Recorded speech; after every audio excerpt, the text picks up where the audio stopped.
এখন থেকে জামিয়া হোসাইনিয়ায় পড়লে থাকছে বিনা ভর্তি পরীক্ষায় হাটহাজারী মাদ্রাসায় ভর্তি হওয়ার সুবর্ণ সুযোগ। ইংরেজদের বর্বরতা যখন ইসলাম ও মুসলিমদের উপর তাদের জুলুম নির্যাতন ধৈর্যের সীমা ছাড়িয়ে যাচ্ছিল, ঠিক তখনই 1866 সালে আল্লামা কাসেম নানুতুবি রহমাতুল্লাহি আলাইহির হাত ধরে গড়ে ওঠে দারুল উলুম দেওবন্দ।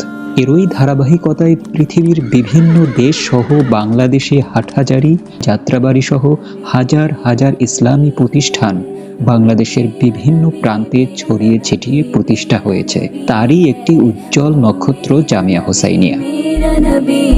জামিয়া হোসাইনিয়া গাইবান্ধা জেলার সাদুল্লাপুর থানার ভাতগ্রাম বাজারে অবস্থিত। প্রতিষ্ঠানটি